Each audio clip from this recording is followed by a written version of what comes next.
Hi, this is Sive Morten with the daily update on EuroFX. I post my exclusive market overviews with the key political and economical events, charts and important levels on the ForexPeaceArmy.com forums weekly. This short video is a response to rapidly changing situation on the currency markets and should help you to stay on top of the game and be profitable. I suggest you to visit ForexPeaceArmy.com forum and read my analysis for the week before watching this daily video. Welcome back everybody, let's take a look again on the euro currency. So you can see performance here stands relatively slow. So obviously, it is expected, so because nobody would like to take the big positions before Fed statement, which is results we should get tomorrow.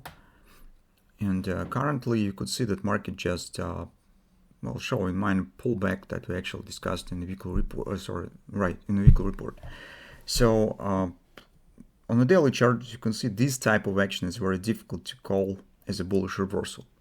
So because it's very small ranges with these candles, big shadows, overlapping candles, it's mostly inside ones, day by day. So this one inside to this.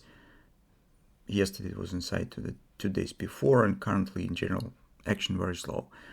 So the only thing that we could update it's probably the performance on the intraday charts.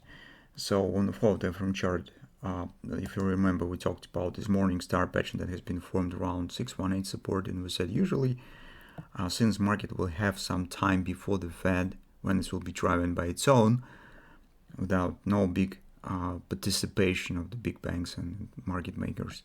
So it could show the bit deeper retracement that we intend to consider for possible taking the short position. Currently you could see that it is forming kind of the ABCD, so the minimum target of the morning star, evening star, engulfing patterns. This is length of the bar. Usually it takes the shape of the ABCD pattern in lower time frame, and actually we see right now on the hourly chart, this ABCD pattern has the first OP target around 157, 166. This is 50% resistance. So this favorable level for euro currency. Here, guys, I use not the major reaction point on this one, but when thrusting action has started. If you use this one, you can see the difference very small, so you will get mostly the same levels that we have here.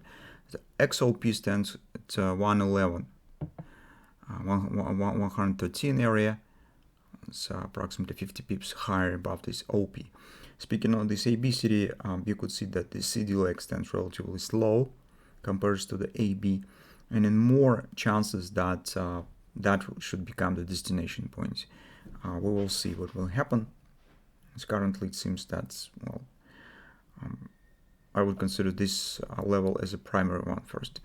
It is interesting that on the stock market currently market makers start building new pit, new trap for traders. As you can see the performance as a DAX index, as a S&P yesterday, it was really significant bounce. Practice shows that every time when the market shows rally for 1-2 weeks with 5%, usually that has happened previously. Traders totally forget about the overall problems in bearish scenario. So if upward action stays and holds for 1 or slightly longer, 1 week or slightly longer, and shows the performance of the 3.545% upside, it totally changed the sentiment and investors starts buying. Usually this is the public investors, households, and market makers use their money to sell the positions for them. So they need to close positions because they do know what will happen, and this action led them to sell own positions to the households as marketing collapsed down. And now, as you can see, now the trap started building before the Fed Reserve statement. So on the euro currency currently we do not see any big shifts in our suggestion, our trading plan. So let's see what will happen. Currently, if you have the long positions that we discussed based on the morning star, you could keep them probably for one more session, move stops to the break even and see what will happen. Think about what to do around the OP, whether you will close it or maybe partially, as we usually discuss this, keeping the rest for a possible reaction to the XOP, because volatility might be very strong, and occasionally with some spike XOP also might be reached. Not because the sentiment has changed, but will be just the tricky games of speculators on intraday charts. So that's what we have on the euro. Let's keep watching, and it's more interesting what will happen around this area, whether we'll get the good chance for taking the short position around it.